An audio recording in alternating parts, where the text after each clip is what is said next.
इस कार्यक्रम के प्रसारण पुण्यार्जक हैं वृत्ति श्राविका श्रीमती रत्नमाला जैन एवं उनके सुपुत्र श्रीमान आदर्श जैन की पुण्य स्मृति में श्रीमती रेखा जैन, निशांत जैन, रोहित जैन, सुरभि जैन, तुषार जैन, शिल्पी जैन, अर्णव जैन एवं आरव जैन।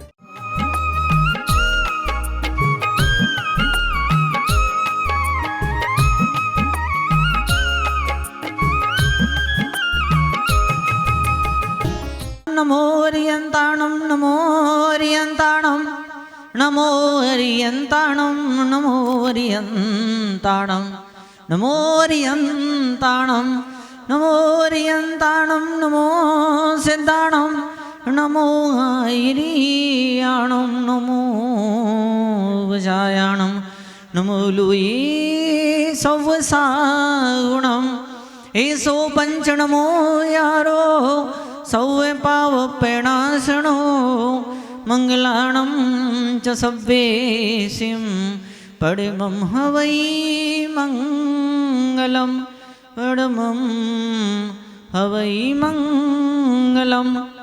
जोरदार जयकारा बोलिए।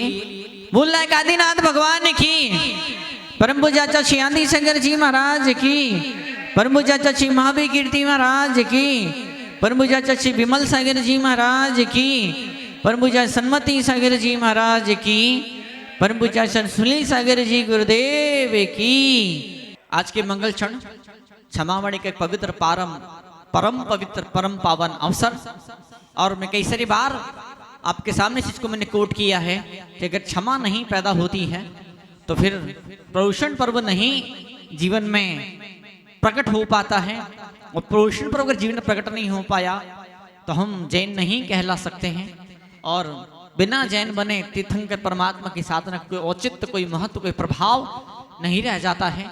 आज के इन पवित्र क्षणों में मैं फिर से इस बात को उल्लेख करना चाहूँगा कि क्षमा के बिना कुछ जीवन में कुछ भी शुभ मंगल नहीं पैदा हो पाता है।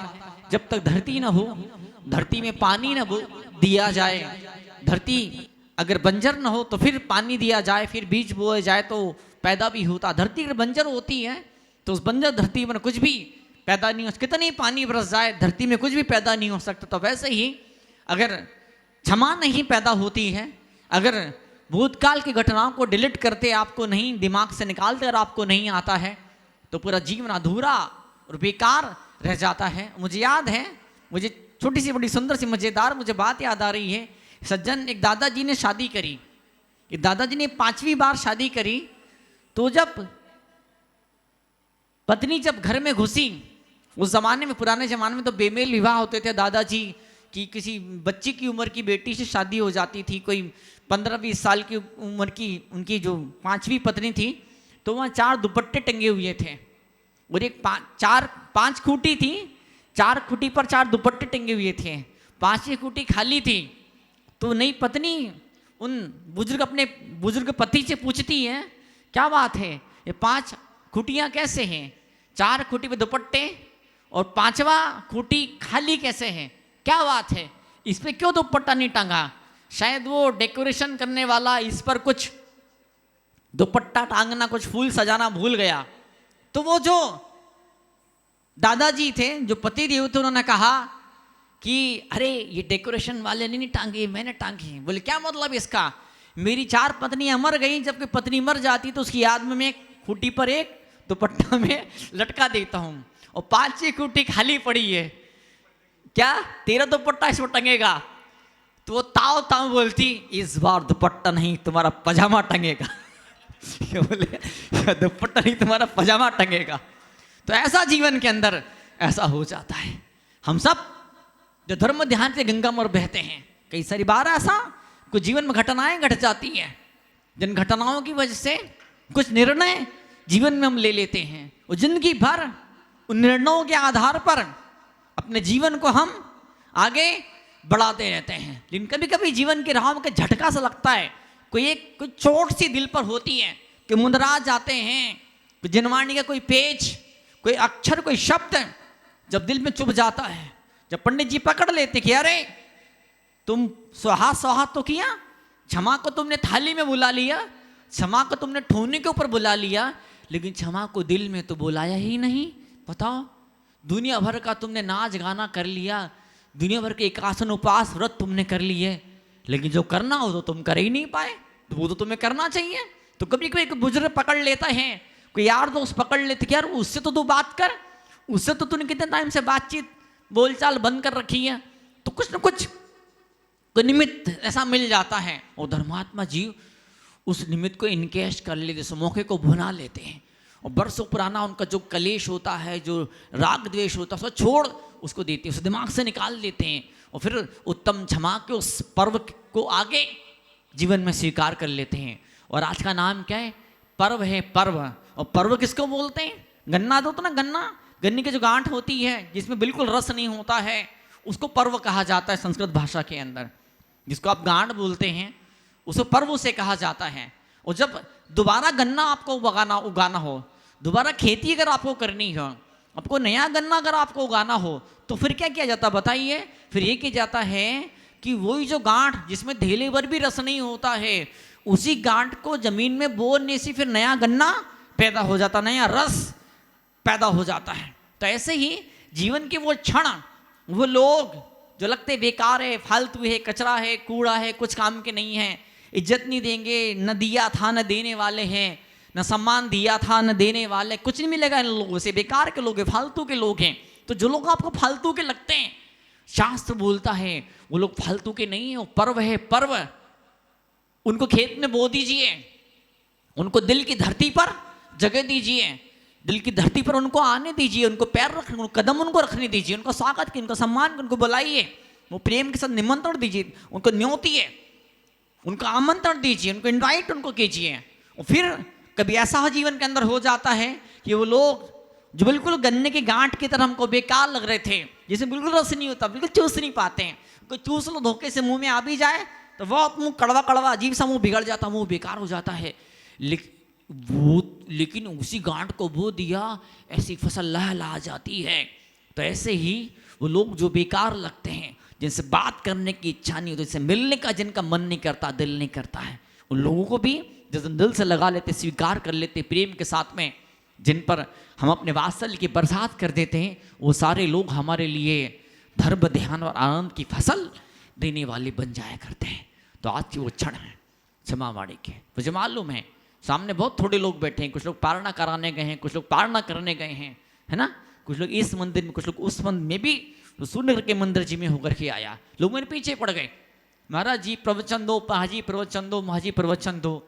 तो मैंने कोई प्रवचन नहीं दिया, माइक में कुछ नहीं बोला, मैं चलते चलते सिर्फ एक लाइन बोल करके आया। जो 5 साल को ज़्यादा ही मेरे पीछे पड़ गए थे, वहाँ के प्रधान जी और वहाँ के बाकी कमेटी के लोग 2, 3, 4 और जो दादियाँ जो मेरे पीछे पड़ गई थी, मैं एक ही बात चलते चलते बना माइक के बोल करके आया। मैं यही बोल करके आया कि जिससे लंबे टाइम से बातचीत नहीं हो रही है, ऐसे किसी आदमी से बातचीत करना और शाम को कल मुझे बताना कि क्षमावाणी तुमने मना पाई कि नहीं मना पाए। तो क्षमावाणी इस तरह से मनाई जाती है, जिनसे पहले से दोस्ती है, प्यार है, बातचीत है, उनसे आप औपचारिक रूप से आप गले मिल जाते हैं, है ना, उनको आप थोड़ा दांत निकाल के देख लेते हैं, कभी व्हाट्सएप मैसेज कर देते हैं।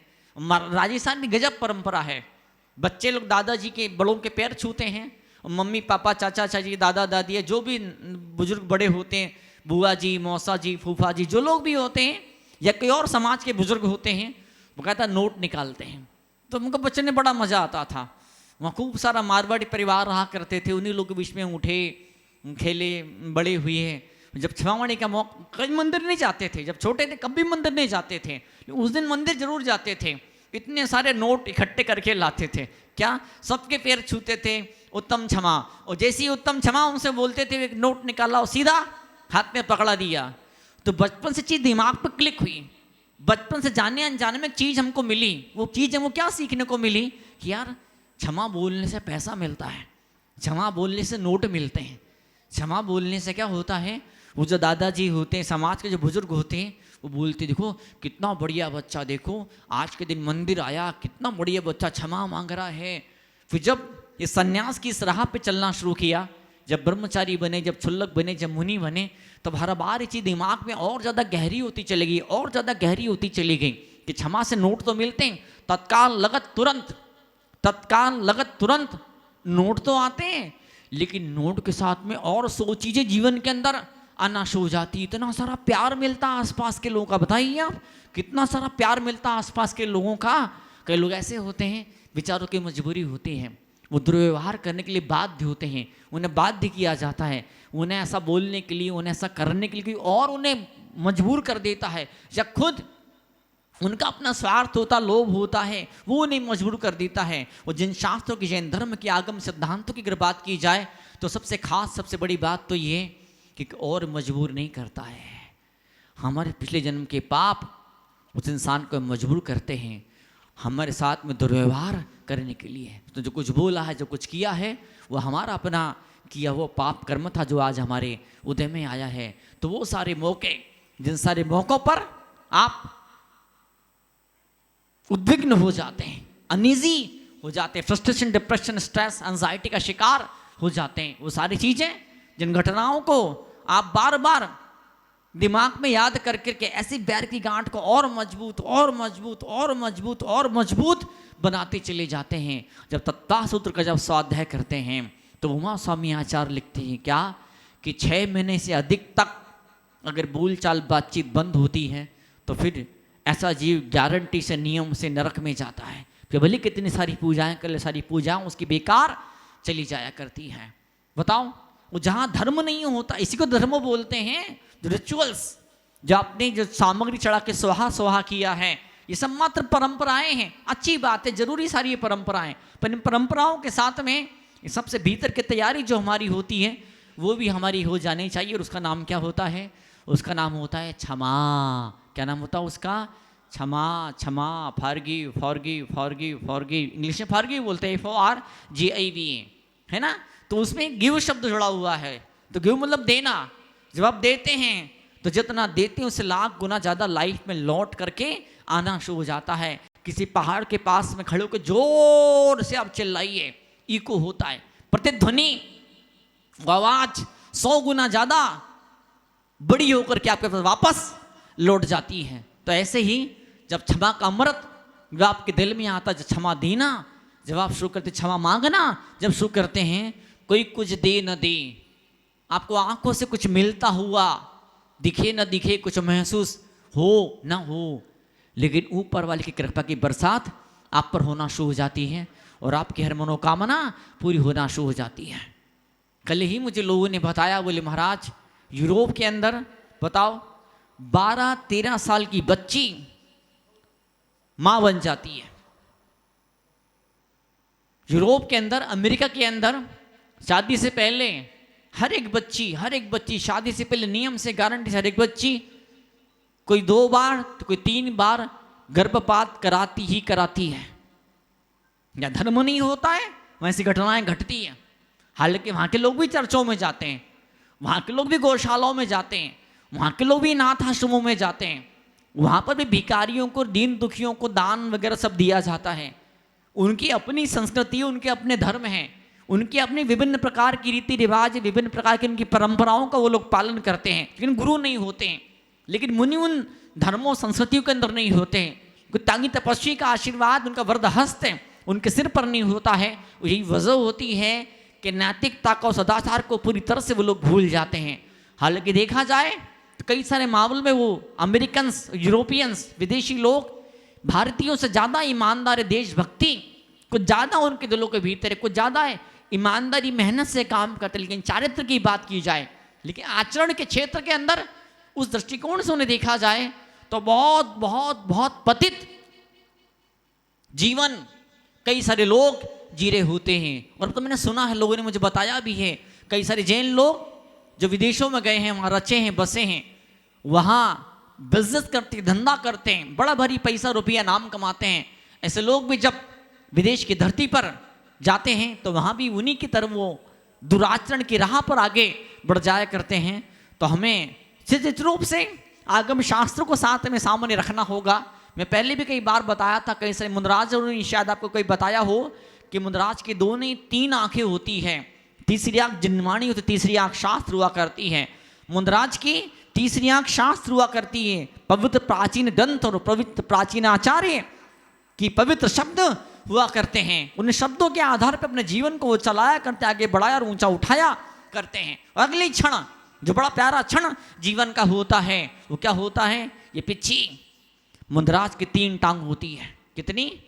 3 टांग होती है। 2 टांग तो ये, 2 पैर तो ये, तीसरा पैर ये पिच्छी होती, जिसके बिना मुंदराज नहीं चल पाते, नहीं आगे बढ़ पाते हैं। कुछ आपके जीवन में कुछ ऐसी तीसरी टांग आपकी होनी चाहिए।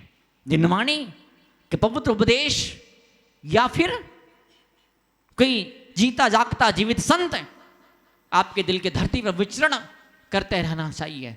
जिनेंद्र भगवान हैं आपके जीवन में, शास्त्र है आपके जीवन में, मना नहीं करता हूं मैं। कई सारे तीर्थ स्थान हैं आपके जीवन में, मना नहीं करता हूं मैं, लेकिन ये सारे मौन हैं। कोई जीता जागता चलता फिरता व्यक्ति, कोई इंसान जिसे दिगंबर मुनि के जैसे गुरु कहें, वो अगर कोई ऐसा शख्स, किसी पवित्र आत्मा अगर आपके जीवन में होती है तो वो आपको कान पकड़ के रास्ते पर लगाते, ठिकाने आपको लगाते हैं कि नहीं, ये रास्ता अंधेरे का रास्ता है, ये रास्ता ये कांटों का, चुभन का, दर्द का एक तरीका है जो तुमने अपने जीवन के अंदर अख्तियार कर रखा है, पैदा करके रखा है।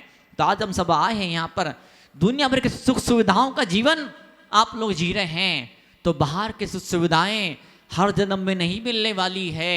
और बाहर के सुख सुविधाएं चाहिए तो भी, या अध्यात्म के मार्ग का सुख चाहिए तो भी, कुछ भी जीवन में चाहिए, इहलौकिक सुख चाहिए, पारलौकिक सुख चाहिए, दिखने वाला सुख चाहिए, बिन दिखने वाला कुछ भी लाइफ में अगर आपको चाहिए, तो किसी भी एक चीज जीवन में जादू पैदा करती है। उसका नाम क्या होता है? क्षमा भाव। एक दोस्त से उसके दूसरे दोस्त ने पूछा, यार मेरी शादी तो हो गई, क्या बात है, तेरी शादी क्यों नहीं हो पाई, तेरी शादी हुई कि नहीं हुई?